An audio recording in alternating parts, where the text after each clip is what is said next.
I'm Matthew Phelps, co-author of the Turning to God's Word Bible study, Thus Says the Lord, God Speaks Through His Servants, the Prophets. Today we'll be talking about Lesson 5 of our study, which covers selections from the book of the Prophet Ezekiel.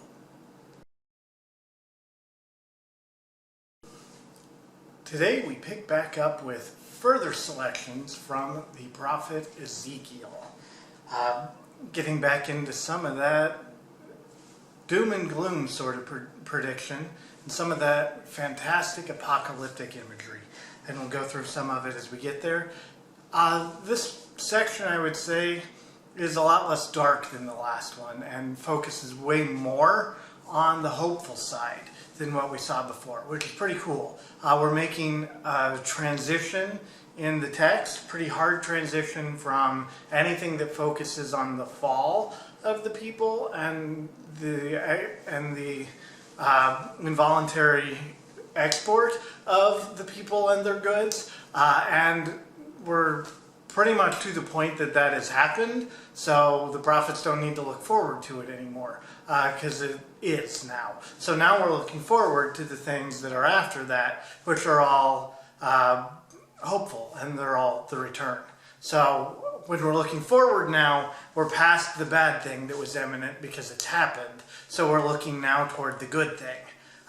So the prophecy that we look at will take a change in note or in tone, much more toward a hopeful side, until we realize some of those things, and then we're going to be back to a little bit more of the other, and we're going to see kind of a repeating pattern in how some of this prophecy goes, not unlike the pattern we saw way back in the Judges, where there was this repeating pattern of the people everything would be going well, the people would get lax in their behavior. God would send someone to punish them, they would repent and need rescuing. God would send a judge who would help save them.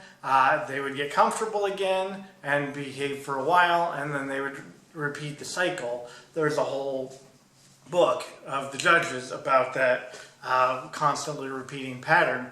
Here also with the prophets, we're in a bit of a similar pattern that does not repeat as much, but it is still the same pattern because it's the same humans and the same human nature involved, where when things are going badly, it's very easy to turn to God for help, and when things are going well, it's very easy to start to take that for granted, and that is the thing we should all be watchful for in our own lives as well. So anyway, we'll see some of that, but we're moving now into the part of that cycle where things are bad, meaning the people are going to start being good, meaning we're starting to look forward to good things to come. So that's exciting. Here in this first little section, we see something that I think is just such a powerful indicator of what it really means to be in covenant with God.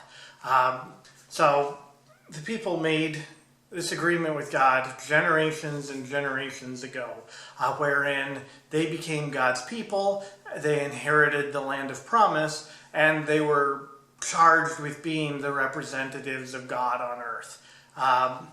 So good things came to them as a result of that. Responsibility also came to them as a result of that. The thing about these covenants is it is fair to look at them as an inviolable contract. There are arguably subtle differences between a covenant and a contract, not the least of which is it's not signed in ink. It's more signed in blood and sacrifice. But it is nonetheless a binding agreement wherein both sides have a part that they are expected to uphold. Here in this text, we see an exercise of that agreement from God's end that almost never happens. The typical pattern is he is just calling back and saying, hey guys, you're not following the rules. And the typical outcome is just our ultimate reward from following the terms of the covenant is life, and any breach thereof tends to lead to death. So death tends to be the result of not following through on the covenant, And the way things work is just you live or you die, depending on whether you follow it.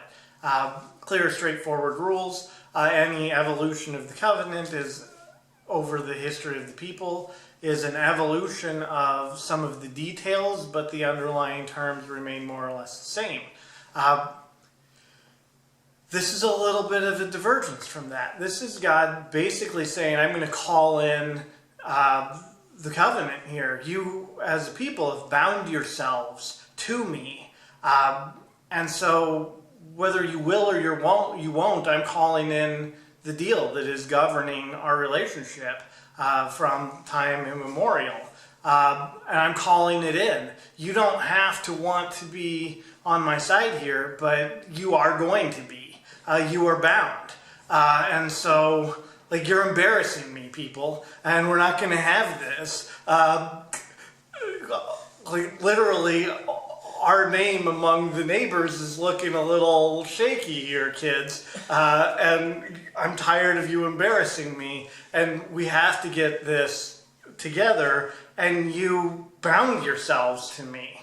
And you realized the fruits and the rewards of that for a very long time, so I'm calling it in. You owe me.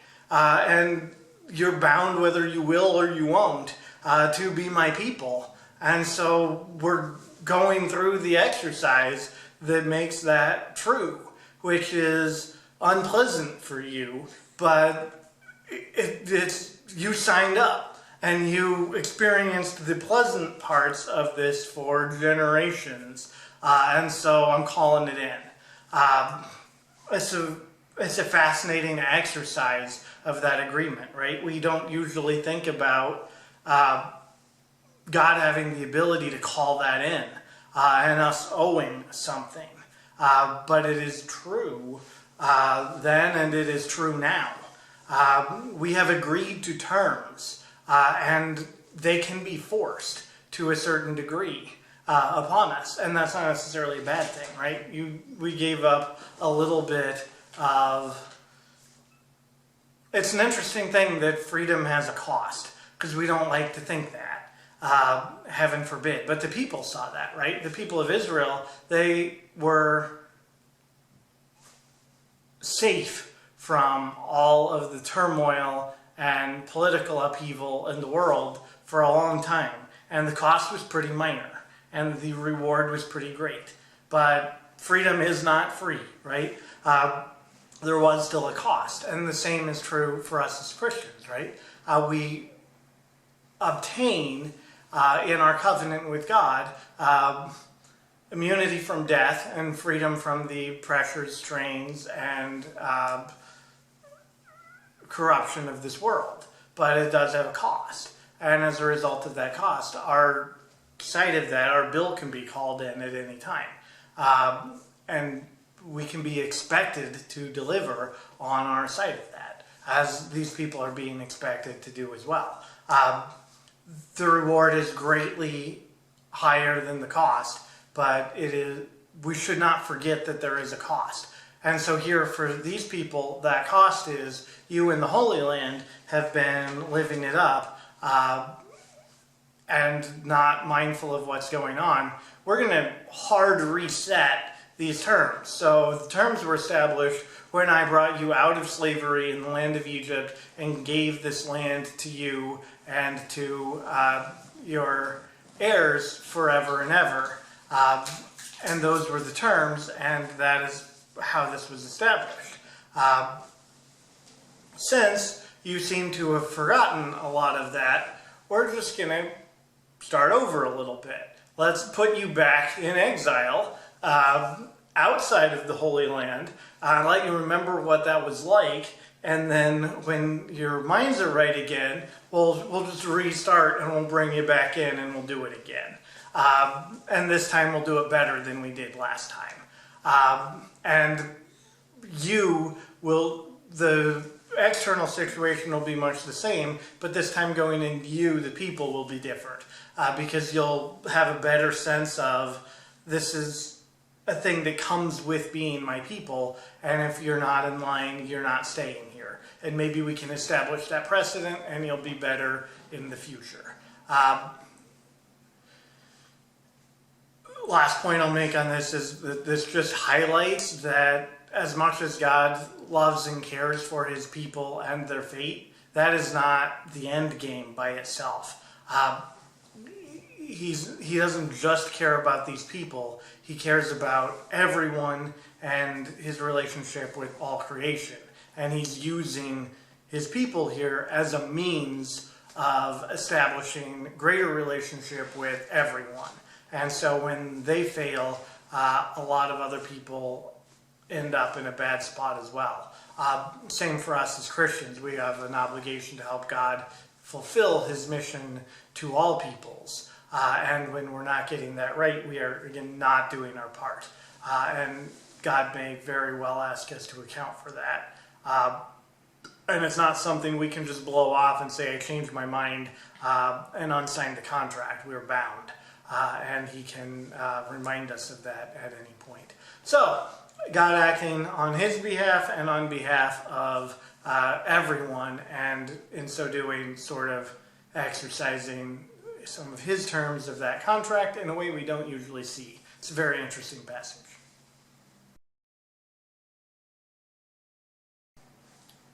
Moving on, we have what is one of the most famous passages from the book of Ezekiel.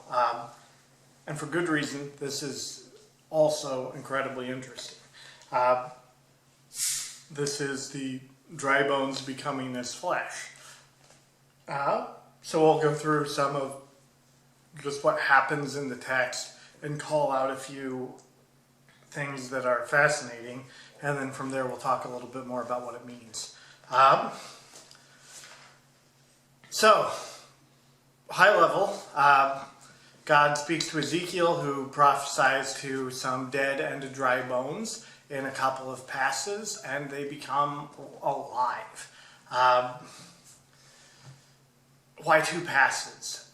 For that, it is very important to remember the second chapter of the book of Genesis and the original creation of Adam.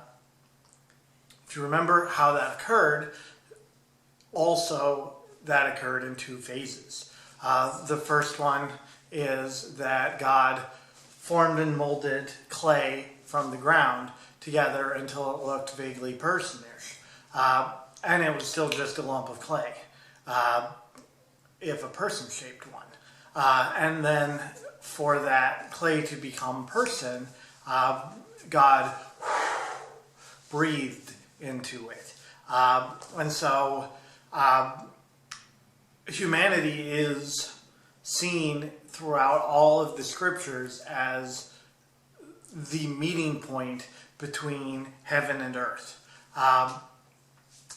We are earthly in that we are formed from the earth, but we are heavenly in that the life, the breath that is in us is of heaven. And so we're both. And that's what makes humans different from everything else on the earth, and for that matter, from everything else in heaven, is that we are both concurrently. So that is critically important. And you could say that the main plight of humanity from the time of Adam and Eve until Jesus Christ is that the heavenly part of our being, our essence, was lost, right? That divine life living in us was severed, was separated. So we're still moving around and living and breathing, so it's hard to necessarily understand what was lost. Because we think, oh, we're still alive, just like my cat is alive. And that seems fun, so there must be nothing wrong. But we're not meant to just be earthly beings. So there is very much a thing wrong. It's just harder to perceive what has gone wrong. Because if we're looking at us as earthly things, nothing looks wrong.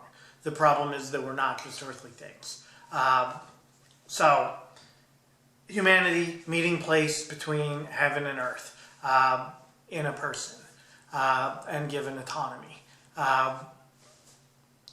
So what happens here? Dry bones in Ezekiel.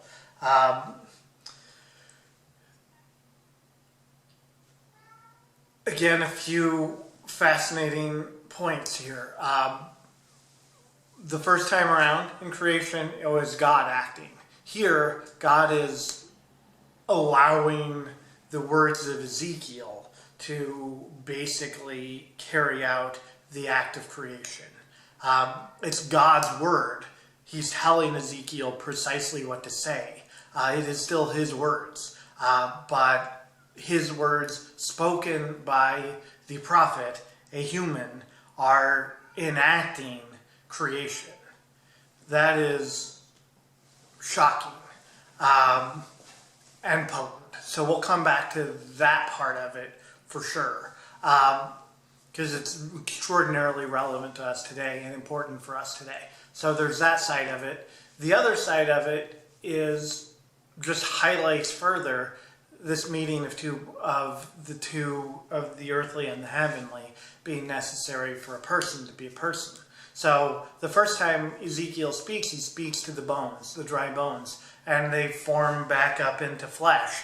And it's still the words of what he is commanding and what God talks about in the text are suggesting that this should be breathing. He commands the flesh to breathe. The bones can form sinews and muscles and flesh and tissue all by itself, but it's not capable of carrying out the command to breathe because it is just an earthly thing and it's not capable of realizing the heavenly side. So it doesn't carry out the full command because it can't, because an earthly thing by itself cannot be heavenly. And so it does this miraculous healing process, and yet it is not living. And so the second command is not a command issued to the bones or the flesh. It's issued to the spirit itself, God's life. So not only does Ezekiel the prophet have the ability to command earthly things and flesh, and it will obey, but more shockingly, he is given the ability to command the spirit, and the spirit likewise obeys. And as a result of that, you have people. Now, the dead have been reanimated. Again, as a meeting of earth and heaven. And it takes two parts acting, both of those aspects acting to make a person, or many, many people. The key and most profound shift here, frankly, is not that people are coming alive from the dead. It's that Ezekiel is doing it. That the words are given to him to speak, and when he speaks them, the dead can live. Especially given that that is a function not only of earthly but of heavenly things. God has delegated power over things of heaven to a person. That sounds absurd in this context. And yet, if I go down the street to church, it happens there too. This is the beginning of the framework of our church. This is what ministers, priests in our church do, is they speak words given to them by God that affect things both of earth and of heaven and cause the dead to become alive. Precisely, that is what they do.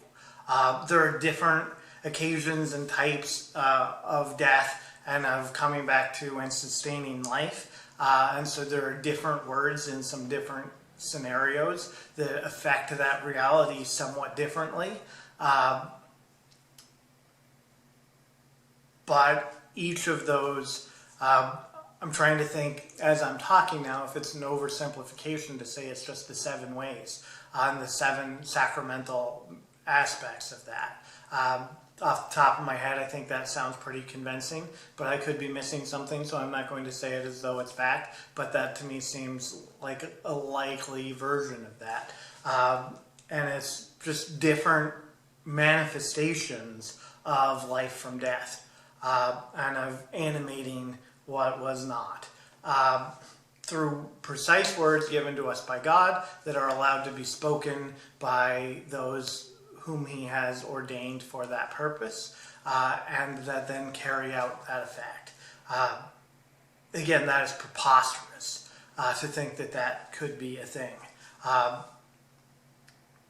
And yet it is. And here's an example of it in Ezekiel, and it persists much more and is much more widespread, in fact, today. But this is very much the foundation of the church. And not even the dead coming alive, but the one doing it. Even more than that. So that's a neat thing. What does it mean here? So the ultimate destiny of this passage is clearly a foreshadowing of the role of the church. But what does it mean before that? What does it mean in Ezekiel's time? There is also this idea of, more metaphorically, that these people are dead, right? The people of Israel, they're in exile, they're cut off from their destiny. In a more metaphorical sense, God's people are dead in exile. And here in this image, within that framework, says if God can even raise the dead, then your problems really aren't that bad. And he can definitely get you back to the Holy Land and make everything okay again, because look, he can do much more than that. So don't worry about it too much. It'll be okay. So this passage, very famous for very good reason. Lots going on. I think the coolest thing, by a large margin though, is just that reflection, further reflection on what it means to be a human being and its consistency with the rest of the scriptures. So anyway, really neat. And we'll keep seeing where we're going from here.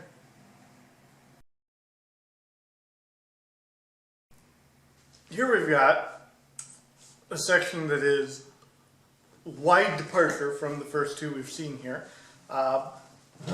and seems a little out of place with where we've been and where we're going. But it's important to keep in mind.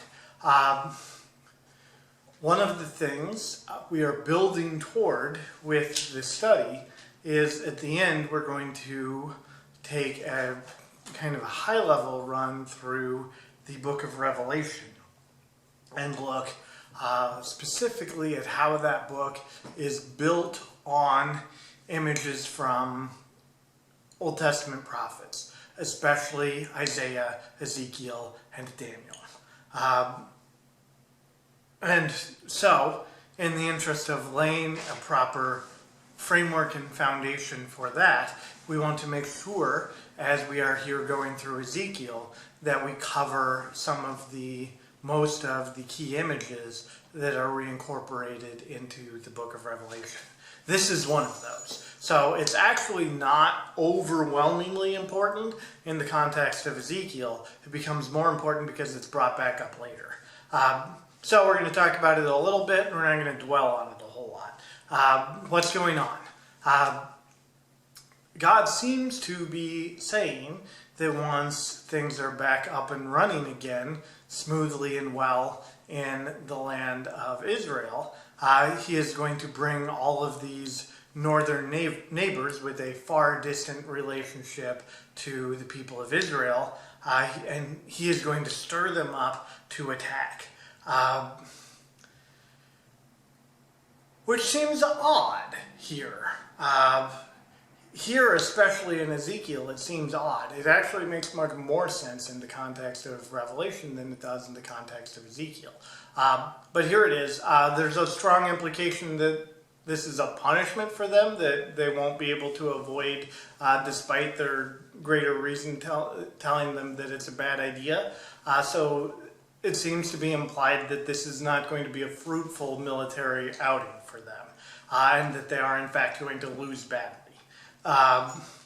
Which is also, of course, the outcome in the book of Revelation. it's not so much a threat against God's people, but everybody is behaving as they should and settled in the land. God's people have nothing to worry about. As long as they keep behaving as they should, as we've seen, they will be ever victorious and safe from foes all about them.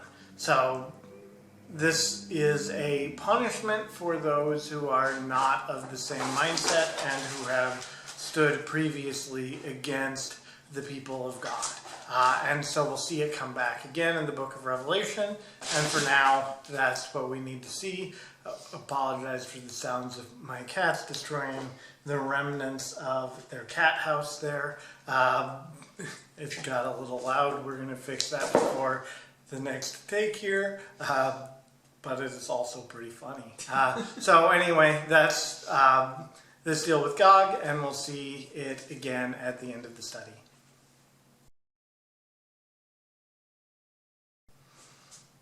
This section gives us an excellent summary of the themes that we've talked about here. We've been hitting on generally this idea quite a lot, so we won't go into it a whole bunch more here. The people go into captivity because they misbehaved. The idea of captivity is to lead them back to God, and when that happens, they will again be restored. It is interesting here that in at least one section, God says, "Now I will restore the fortunes of Jacob," and calls them by that name instead of Israel. Especially interesting if you consider Jacob and Israel were two names for the same guy, and the name Israel came when he, ironically, somewhat finally stopped fighting God and accepted his place and his relationship with God, but also fought God a lot as a part of that. Like, it is sort of a manifestation of, I'm not going to give up and I'm going to keep struggling through here, but it also ends up being a sign that he accepts the nature of his relationship with God, and in the way he lives his life also stops resisting a little bit. So it's a very amusing circumstance in general, the way and powerful the way God renames Jacob here, when the people are sort of going backwards in how they're realizing their destiny before God. He calls them by the older name again, which is exceedingly appropriate. So that's neat. But otherwise, it is very much a restatement of sort of that core premise. Some people think that this was potentially the original end of the book. Clearly not the ultimate end of the book, so that really take it or leave it. Without word processors, it was sometimes easier if you wanted to add something onto the end of an existing manuscript to leave it the way it was and then just keep going from there and write another ending when you got to the end. So that's not entirely uncommon. Some people think even like the Gospel according to John does that, and some other books. It doesn't really matter for our purposes because the version we have is the one that's canon. So if they added on a second section after they were originally done, great, more Bible for us. But some people do think this was the original end, which would make sense with how much it is a restatement of the core themes. And it's generally a good section to look at for that. But otherwise, this next section we'll get into is a lot cooler and deeper thematically, so we'll move into that now.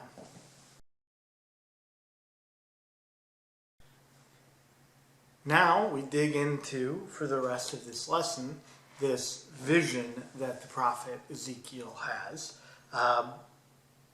which again comes up in the book of Revelation. We'll make those connections when we get to the book of Revelation, but for now I'll just say some of this does definitely come back around. Because there's way more here that's relevant in the context of Ezekiel as well. And we want to make sure we do all of that part justice, since we're currently looking at the book of Ezekiel. So what's going on? The prophet has a vision, and he sees back in the Holy Land. Something is changing. This is not, by the way, the change we've been talking about that we know is coming in the Holy Land, right? The one broadly speaking, the one we know is coming about is the people were moved and the people are going back. And we've been spending a lot of time on that part. Here, we're seeing a different thing. So, the land itself is significant and important in that it is the part that was picked out by God as the Holy Land, and He has been uniquely present there with His people. And more than the land, there has been kind of like different levels or areas, right? Like outside of the borders of the Holy Land that's heathen land, who cares about that? Then there's our country, which is better because it belongs to God's people. Then there's the holy city, the capital of Jerusalem, and then within that there's the temple, and then within the temple, or the temple area, and then within the temple area there's the temple, and then within the temple there's the sanctuary, right? So you have like, the closer you get to that one area, the holier and more sacred things get. And it's consecrated not by the people who live there, but by God who lives there. And that's what makes the land special, is this dwelling of God. And a part of what has happened when the people have been exiled is the temple has been destroyed. And so presumably before that happened, God left, right? He got upset with his people and he said, I'm taking off, guys. And that's the change that made the borders less secure, that allowed people to come in. It basically desanctified all of it when God wasn't there anymore. And that led to everything else that happened. So now when we're looking forward to and talking about the people going back, that's all well and good, but if God doesn't return, it doesn't matter. And so the part we're seeing here is a vision of the return of God. And this vision shows us His plan is that it not be the same as it was before. There are subtle differences in the image described here, between the image described here and how the thing worked before. So there's a lot of measuring walls here, and that can seem dull, let me say, because that first many times I read this passage, that is how I took it. But I don't think it is. So what's going on? The last line here in this section, in the excerpt from chapter 42, to make a separation between the holy and the common, that is what is going on here. So before, the barriers between the temple and the temple area, the courtyard on the outside, and then the temple area and the rest of the city were superficial, minimal at best. And the king's palace was basically right next door to the temple. And they were treated as, David built this basically compound, or Solomon, built this big compound that had temple really close to king's palace, and it was all sort of treated as a big compound. And we can see what happened when the king was sort of lumped into this stuff of God. You didn't get the separation you needed, and the profane entered into the sacred. And that over time led to a corruption of the sacred. So what God is saying here is we are not doing it that way again. We are going to build thick, big walls between the sacred and the common. He doesn't call it the profane in the text, but that's sort of... The idea is that the correctly maintained presence of this separate sacred, holy thing in the middle of the city actually sanctifies the rest so that it is not profane, even if it is common. But you have to, it turns out those walls, those boundaries are deeply important for sanctifying the rest. And if they're not built high and strong, then instead of the sacred sanctifying the rest, the profane creeps into the sacred and does the opposite. This is true for these people. This is true for us. The important part here, one of the important parts here, the one I'll challenge us all as a takeaway with, is this is true in how we live our lives. If we don't put up strong, powerful, thick walls around the things that are meant to be sacred in our lives, around things like, and set apart, around things like a practice of a Sabbath, a holy day, around those things that are belonging to God in our lives, then nothing in our lives will be sacred. The ordinary, the common parts of our lives will bleed into those things that are meant to be sacred. And so instead of having sacred, holy things in our lives that make the rest of our lives holy, we just won't. Holy, the concept of holy as a root word or concept means being set apart.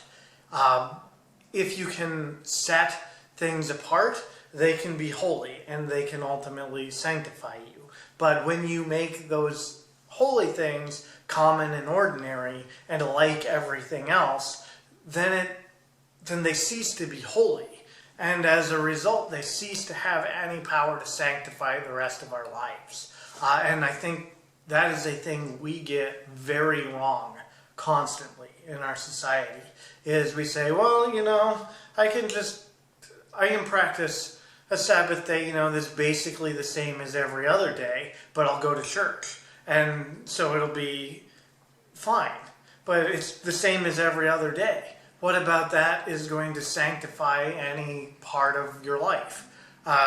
It's not, is the short version of that. And so when we don't have big, strong, thick walls built around something like a practice like that, then it becomes just like every other day. And it loses any power to sanctify us or our world. And you see layers, right? The other cool thing here is you have a wall around the temple and you have a wall around the temple area, right? It's not just one deeply, centrally sacred thing that's carved out, but then it's a whole space around that that's also carved out as sacred and also has walls around it, right? There's the core and holiest of things, but then there's stuff around that that has to be protected and preserved as well. And that's what we see here. And the reason that the text is focusing on measuring the walls is it's saying, you know, before we mixed the holy with the common. And as a result of that, we lost the holy. And when that happened, God took off and gave us up to destruction, deservedly so. So this vision of how is this going to be better moving forward centers around building those appropriate walls to keep what is holy separate, because that is, by definition, what makes it holy.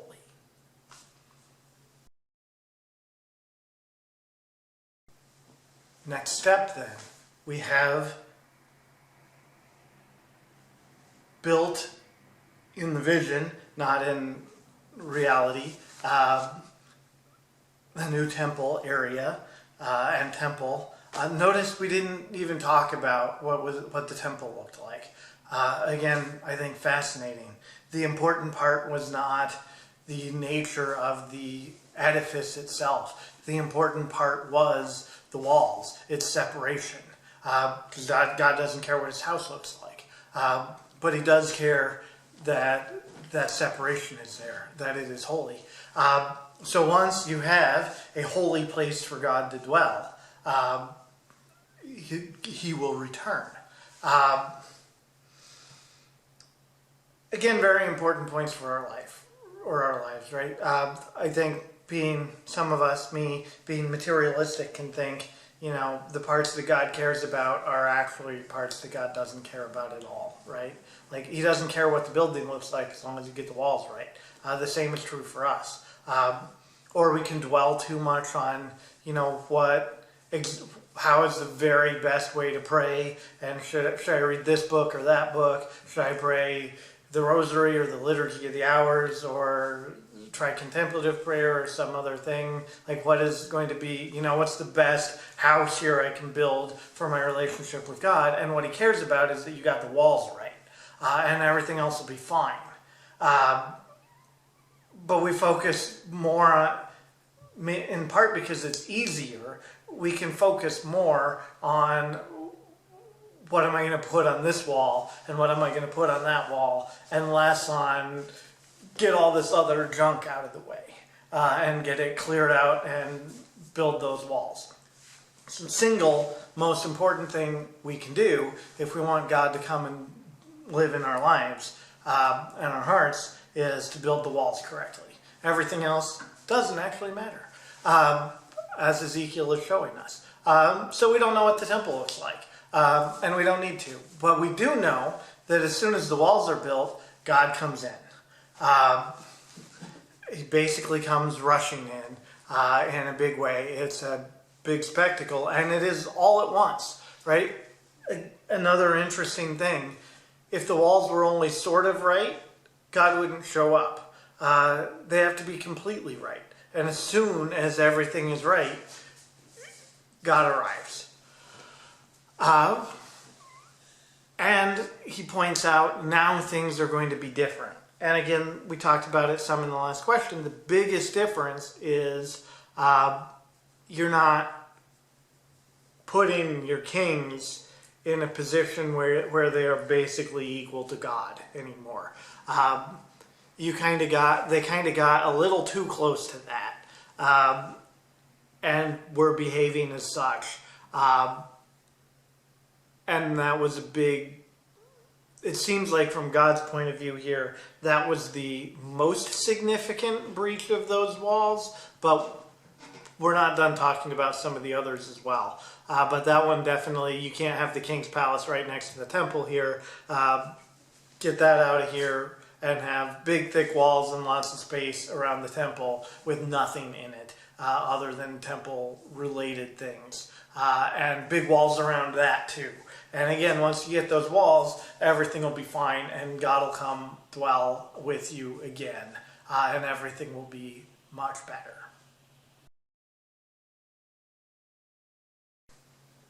This image we're in the middle of looking at is all about this re-sanctification. First, what has to happen to re-sanctify a sacred space for, and as a result, also the people. And then ultimately we'll also see what happens for everyone else when all of that is set in order. But first, we still have some things to set in order. So we've carved out our holy space. We have kicked our kings out of our holy space. Now we're going to talk about who else is operating there and kind of transit to and from. We'll start with the transit part because the text does.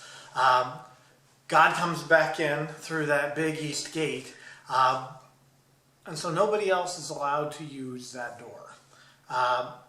And then there's a much smaller side door on the east that only the prince is allowed to use, and then nobody else is allowed to go in from the east at all. The author of the letter to the Hebrews does an excellent job telling us what this image of the temple and the sanctuary is pointing toward, and that is heaven itself. If you think about it in that context, yes, of course, God is the only one who is able to enter by that gate, because that gate is symbolically the door between heaven and earth. We've talked about it in videos for some of our other lessons, especially the Gospel according to John, but it's useful to think about, if I were to instruct you to go to heaven, where do you go? Right? Like, we do not know the way, right? Like, we can't find the door. We cannot go there. It is a thing that is blocked to us.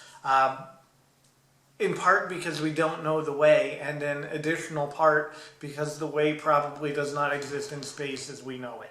And so it's not a place we can go to even if we knew where it was, but there is a where, and there is a going. It's just not a place that is a place as we know places, or that can be traveled to us as we know travel. And so there is, built into reality itself, a door between our reality and heaven. And it's closed to us. God can pass between it. We cannot. And then there's a prince who is not God, but is God, who can also enter and has that passageway. But we don't. Our way in is Jesus is here. We become one with Jesus. Jesus goes back and we ride along. That's how we can travel to the kingdom of heaven. Otherwise, because we don't know the way. And we will never know the way. But we can hitch a ride. And that's excellent. And we don't need to know the way as long as we can hitch a ride. So there is this door and this gate. And so God has made his dwelling. It's a fascinating idea because God can dwell with his people in his temple and nonetheless be in heaven at the same time. Because again, it's not a place as we know a place. It's not just up. It's not just the sky. It is a non-place as we know places. So it can be in this building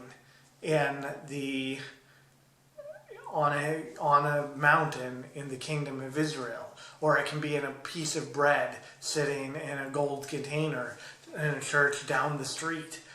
It can be anywhere because it's not a place as we know it.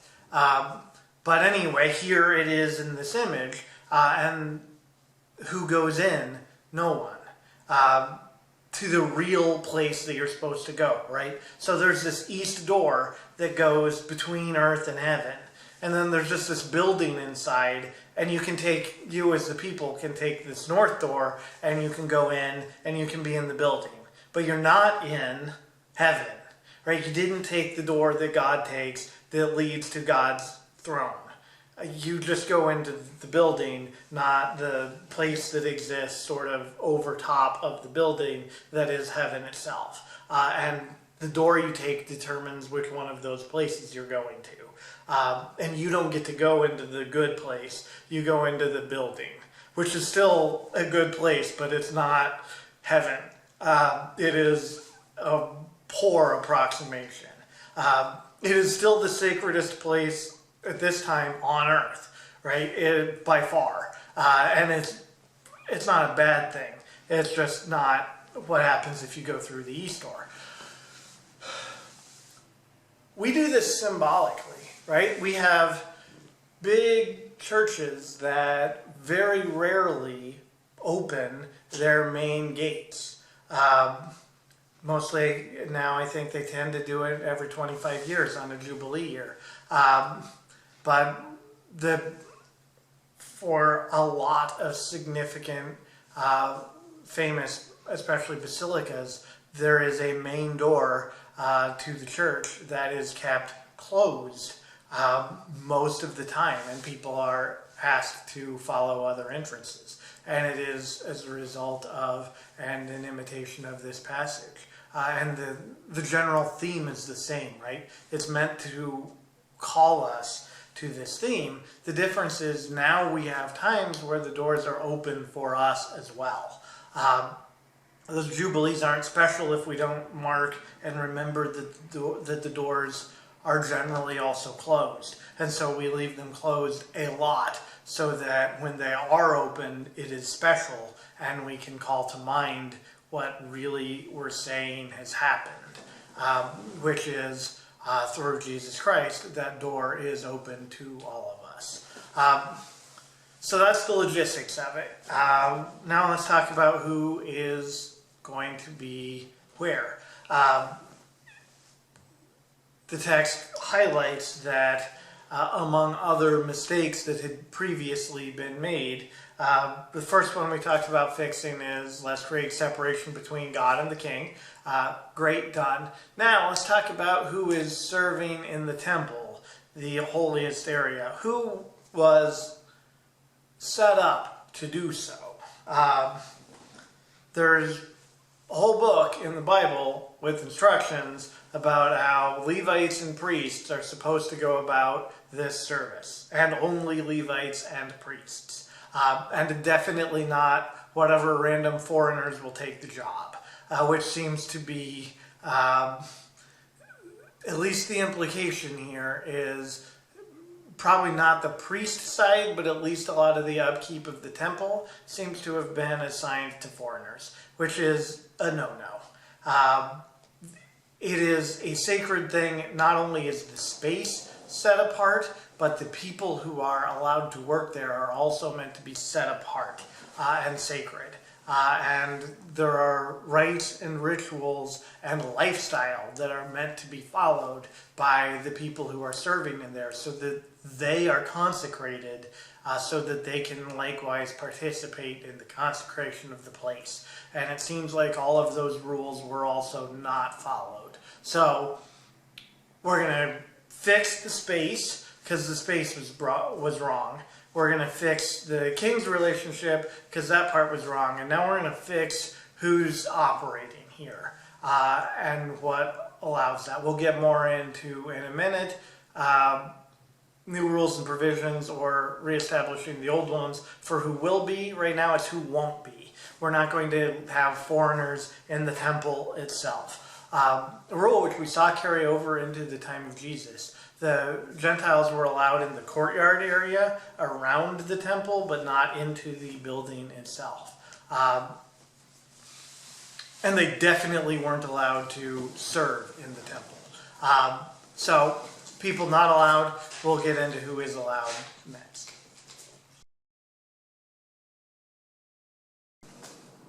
Now we pick up from right where we left off. We've talked about who can't serve in the temple. Now we'll talk about who can, which is who is supposed to be all along, the Levites.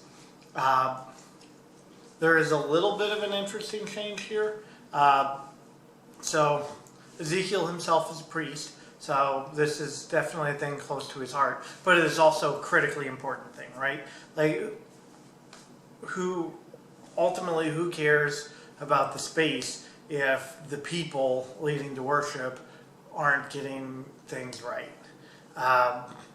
That's not going to help the people at all. So God went to the trouble of having consecrated ministers whose job it was to see to specifically the service of God. And then they allowed non-consecrated ministers to serve in the temple, and the consecrated ministers also served in the worship of other gods. Both big no-nos. So basically the only thing we're doing here is we're going to get back to the rules as written. The big difference is what qualified someone to be a priest back in the book of Leviticus is you had to be of the house of Levi and of the line of Aaron. Now we're narrowing that. Too many of the priests did too bad of a job, and so now you have to be not only of the line of Aaron, but also of the line of Zadok. And anybody who is descended from Aaron and is a Levite and not descended from Zadok is now not qualified to be a priest. So fewer priests than there were. and stricter qualification because of the participation of those other priests in the wrong things. But otherwise, we're going to get back to and follow the rules as written that we were always supposed to be following. We're just narrowing who qualifies to be a priest, so a bunch of people that were priests are now Levites. The difference being Levites are allowed some but not all functions, not unlike a deacon versus a priest today.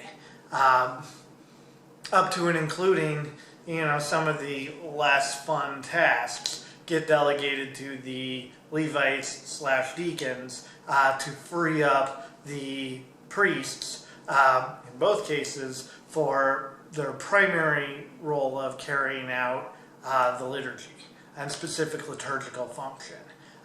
So the priests only are allowed to carry out the sacrificial functions and some of the more important liturgical acts. Here, just like only our priests can carry out core sacramental functions, and so the deacons get assigned to a lot of other very important supportive functions around that allow everything to work and that to happen, but don't do some of those core liturgical things. It is very similar back here as well. So a bunch of people who were priests and who were able to officiate in the offering of sacrifices, etc., no longer are, according to this vision, which is a very interesting development and makes sense with how they have been behaving. So in the changes we're making, we are making sure that all of these changes are about reconsecrating what is meant to be sacred and set apart. So the priests who did not set themselves apart for the service of God are no longer qualified to be set apart for the service of God.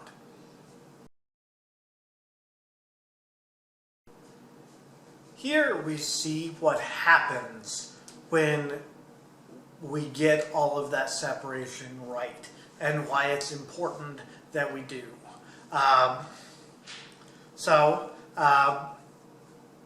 Everything is fixed, everything's working right, you've got your temple, the walls are built correctly, people can only go in the right parts, and those boundaries and barriers are kept, and the right people are serving in the right liturgical functions now in the temple, meaning everything is, and God is living in there once again, and the kings are not around in the temple unless they're there like everyone else worshiping. So everything is in order now. And so what happens when it's in order wasn't happening before.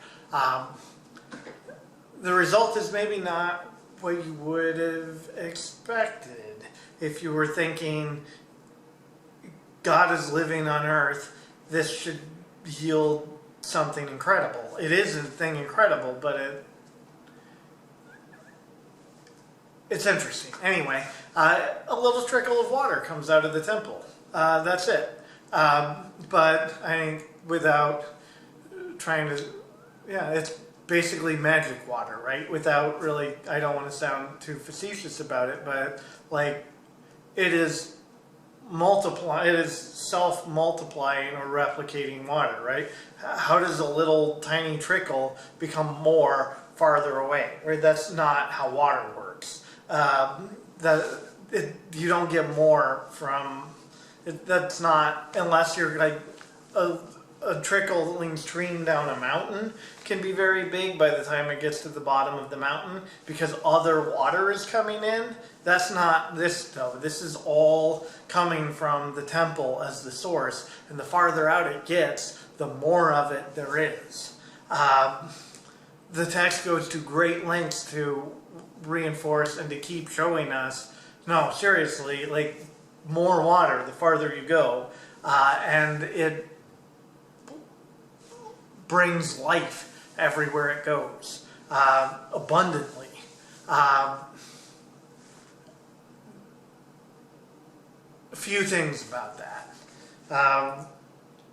Biggest one being, this is so clearly a type of the church in baptism, right? Baptism started with so few people. You had Jesus, and you had a few people that he baptized. and more people over time have been baptized. The farther you get from Jesus, the source, the more people have been washed by and made alive by that water of baptism. It spreads, and it spreads life with it everywhere it goes, until ultimately we'll see, I'm getting ahead of myself a little, we'll see it encounters death itself, and the death becomes life rather than the life becoming death. So that's kind of the ultimate fulfillment of this vision and this idea. But here for the people of Israel, the same sort of idea of life emanates from their, and that's the point of their worship of God as well as ours, is to stave off death and to bring life. It is all about life and death. And this water is the substance of abundant life. Even for them, this vision is showing you get these core things right, and there is life, and life abundantly. And it's not that many things, and it's not that hard. God has a part to play that you can't just make happen, but he will play his part if you do yours, and then there will be life and life abundantly for them and for us. And so that's our core idea here, is you build your walls, you create the right separation, you let the right things in and keep the right things out, and you clean up and dedicate the service to those key critical things, and God will come in and life will come out. It's ultimately pretty simple, but it's a fantastic image. And that's where we're at with it now. We'll talk more about it when we get to the last section of it as well, and I'm going to tie a bow around the whole thing, hopefully.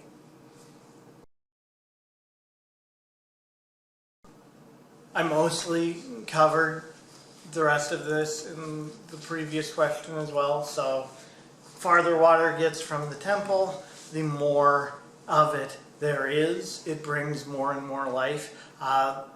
Here we see ultimately, so from Jerusalem, the river would flow down and ultimately end at a low point. Water flows down, even magic water, at the Dead Sea, which is inland salt water, which is not nourishing to life the same way non-salt water is.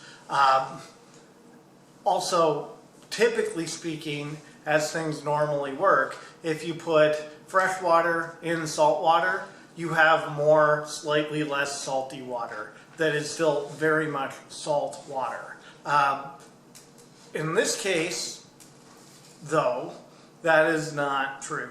So, in the scriptures, it is very common to see salt water used as an image of death and fresh water used as an image of life.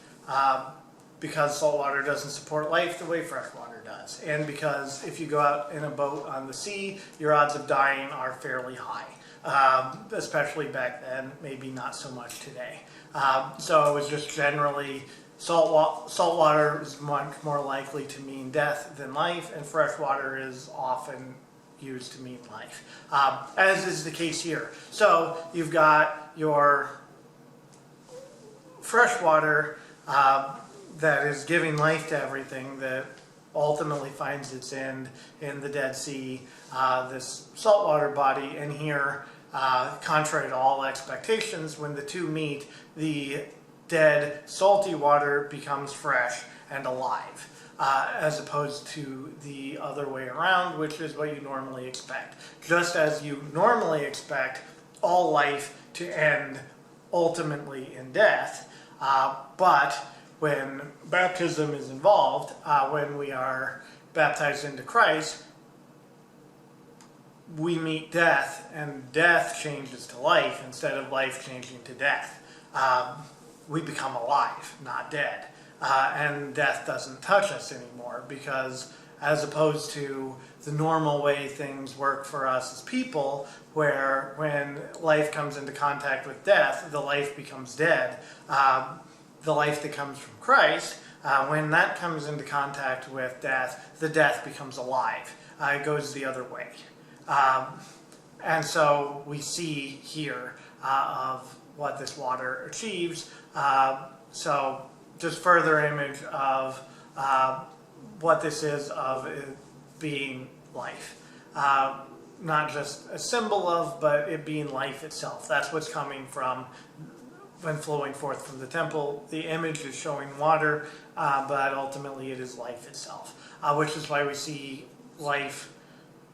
The water brings about life, and those things that support life all along the banks and everywhere it goes it's life itself. So when we put in our lives and in our church and in our world things in order, as this image talks about, and go through those few steps, things that are dead will come alive. And the steps aren't really that hard.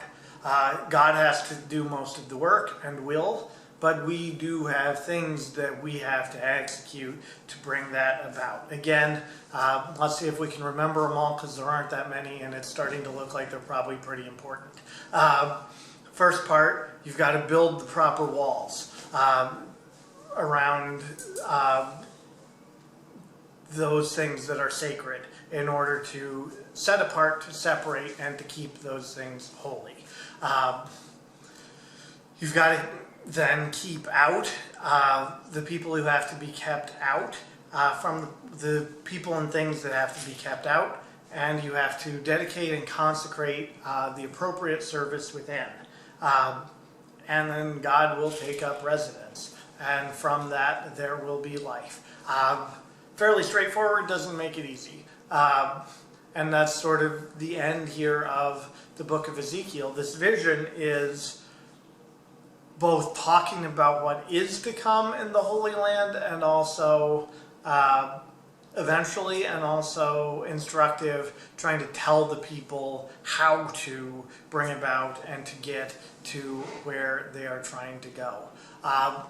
And with that, we will come to the end of this lesson and to our time in the book of Ezekiel. This is not an easy book, so if you were reading any of this and you felt very confused, you are far from alone.